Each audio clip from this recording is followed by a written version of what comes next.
Hi folks, it's Professor Diffley. This is History 100, Chapter 5. This is Lecture Video 2. Alright, so let's get in this. We are looking at Roman values now. So an overview here. These what Roman values emphasize: family loyalty, selfless political and military service to the community, individual honor and public status, individual excellence. This is like a rete, but there's more focus on, again, the selfless political part of it, right? Serving Rome. You're not supposed to put yourself above Rome. We're going to get back to that because that is going to be an issue, especially when you see the civil wars later, is that it seems that over time, people put more focus on honor and public status rather than this political and military service. So there seems to be a contradiction here in many ways. Importance of law. This is what we call rule of law. Nobody's above the law. The rule applies to everybody, that sort of thing. And shared decision making. Romans rarely made a decision by themselves. You consulted with others. You consulted with your family. You consulted with friends. Why? You recognize that you don't always know everything, that maybe sometimes you're too close to the problem. You need an outside perspective. Another reason, the shared decision making. Decisions we make rarely affect just ourselves. They often have an impact beyond that. And so we're going to see that here in Rome, that is something they're going to want, shared decision-making. You'll see that with their Senate, with having multiple consuls, multiple executives in the government, multiple assemblies, that sort of thing. So one of the main Roman values was Mos Maiorum, meaning way of the elders. This really does encompass all Roman values handed down from the ancestors. So the idea is, for Romans, when you say something old, that means it's good. Old equals good. Why? It's tested by time. New is dangerous and untested. So this is a preference for traditions, is a very big way to look at this. The way of the elders, right? We do things this way because they've proven themselves to be a good way to do things. New ideas. You know this. Humans are not always open for change. Why? Change is scary. We don't know what's going to come from it. And this is something we get from the Romans there. It can be a conservative approach, but for the Romans, this is the way to do things. So let's look at Roman morality right here. Roman morality in the center. Is made up of these three things: respect, virtue, and faithfulness. Respect, virtue, faithfulness are keys to Roman morality. So let's look at this. Virtus. Virtus meaning virtue, manly virtue. Again, Rome is a male-dominated society. So what does this comprise of? Strength, physical strength, strength of moral courage, that sort of thing. Loyalty. Loyalty to your family, loyalty to your friends, loyalty to the state.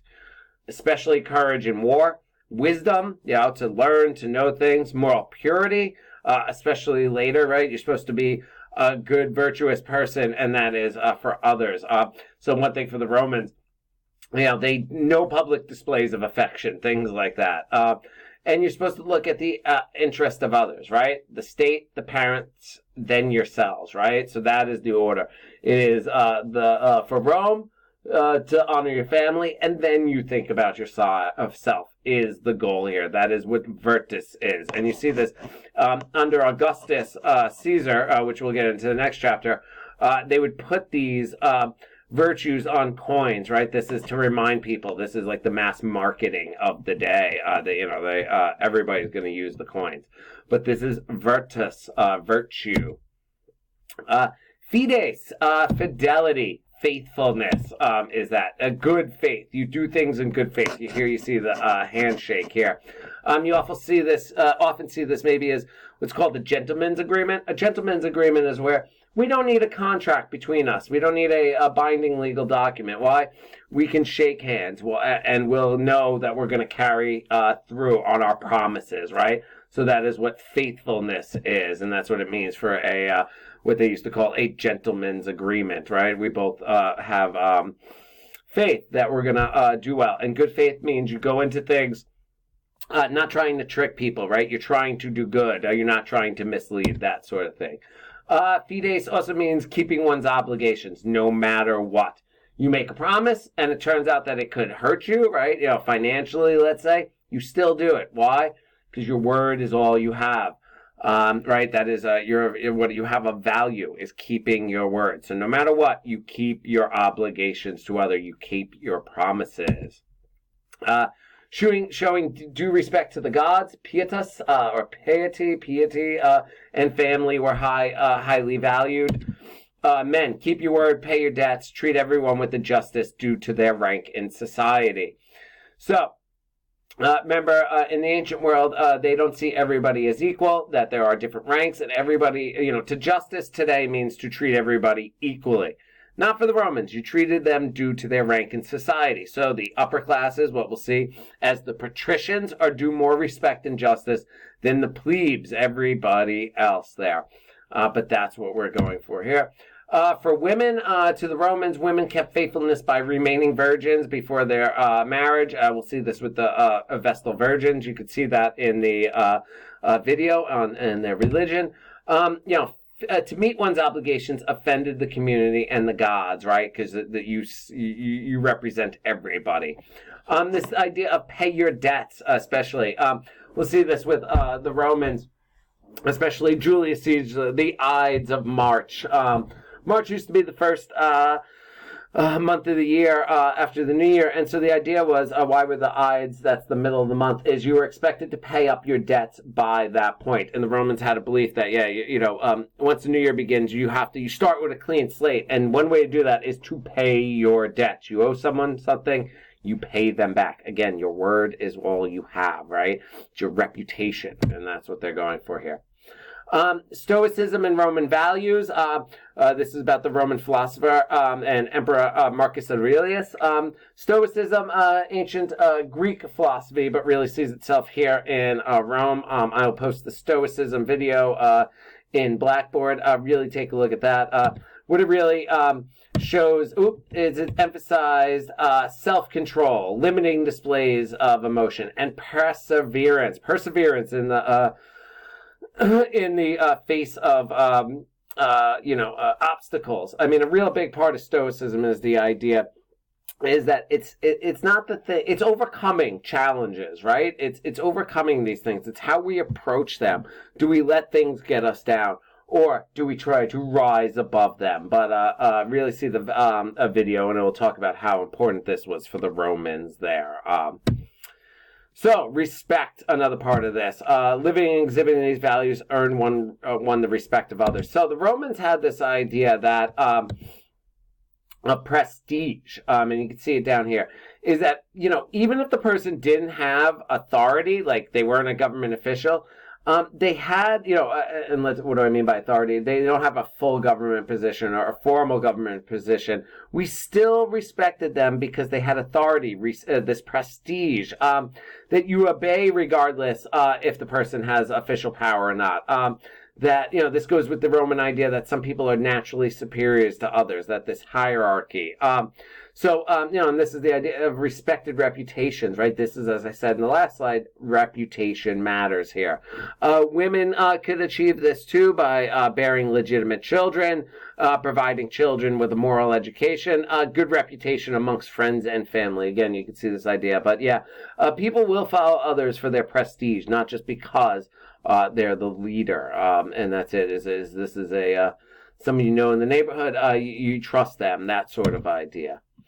Another important system of the Roman system is the patron-client system. This undergirds everything the Romans do. It is an interlocking network of mutual reciprocal obligations between Roman patrons and their clients. The patron is a social superior. A client is a social inferior. So the way this works, you could be a patron and I can be your client. I can then also be a patron and client to those below me. It's a way to bind people together in many ways. So let's look at this a little bit more. Interlocking network of reciprocal obligations. Again, we do for each other there. It can extend over multiple generations. And this was the case. This really reflects fides and respect. A little bit more on this. Public display status. partly the way you respect and your prestige with a number of clients. As you'll see in the video about the Roman villa, each day people would gather at their patron's home and walk with them to the forum, the central meeting place of Rome. And you could tell how respected someone is by their entourage, the size of their entourage here. So, and again, that says it right there, and they do the other business. More on this. Benefits and duties. Mutual exchanges of financial and political help. So the patron would help his clients if they needed money, they needed help, that sort of thing. In exchange, patrons, again, they help them start their careers. Clients aid the patron's career, so they sway votes, they donate to campaigns, they vote for them. Again, you help me, you scratch my back, I scratch your back. But very, very important here. Now, this can also be dangerous for Rome, as we're going to see. Eventually, clients become more loyal to their patrons than they do Rome itself, which you're going to get, under Sulla, Marius, later Caesar, Pompey, and others. What you're going to get is people having their own client armies. They're going to mold their followers into military forces. Now, this is a problem when the army is loyal to their commander rather than the country. They will do what the commander says. And, as you see in this, go back one, up here in the right-hand corner, this often is a financial relationship. And so, often people are loyal to whomever is paying them. And we're going to see that. This can, patron-client system, even though it's a central part of it, of Rome, it can end up hurting them significantly when these patron-client systems become militarized in many ways. This is an image of a wealthy Roman home. This is actually the villa tour you will get in that video there. This is a picture of the Roman Forum here and there. And here, again, you got to imagine it with all the built up. This is where people gather. This is where the laws are. This is where discussions. Again, very much like the Agora, this is the Roman part of it. Again, just driving home the patron-client system. Oh, and as always, there are notes to these slides, so make sure you take a look at them. Roman family, Roman women. So the Roman family, a key part of this. It's the bedrock of Roman society. It taught values. It determined ownership of property. It's an economic unit. This is where you get the idea that you owe your loyalty to your family. That blood is thicker than anything else. Fathers had complete power there. The patria potesta, the father's power. He had power over his children, his slaves. He had the power of life and death over household members. He really did control them in many ways that way. One side note, this picture here, this actually created controversy. This is from the British series. Notice that these people look African-American, they're darker skinned. People said this was held up as a model Roman family. People say, oh, how is that possible? The Romans were in Europe. Well, Romans actually, controlled into Anatolia, the Middle East, and Africa. Rome was very multicultural and various different.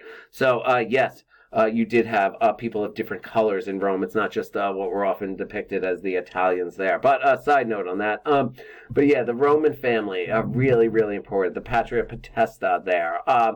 And again, no matter the age of their children. So you were considered a youth, technically, as long as your father was alive. He was in charge. So you could be 40 and your dad's still alive. You're still considered a child in many ways because your father made decisions. Again, age is wisdom for the Romans, right? The way of the elders, that sort of idea.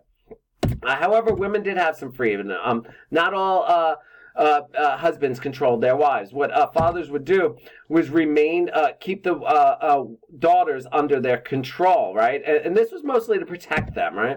When the father died, the woman became relatively independent. This was a way to protect the daughters in case they married a jerk or something like that. So even though they required technically guardianship, this is just a mere formality because you're going to have lots of men go off to war and leave them there. Roman women, citizens, but no formal public roles.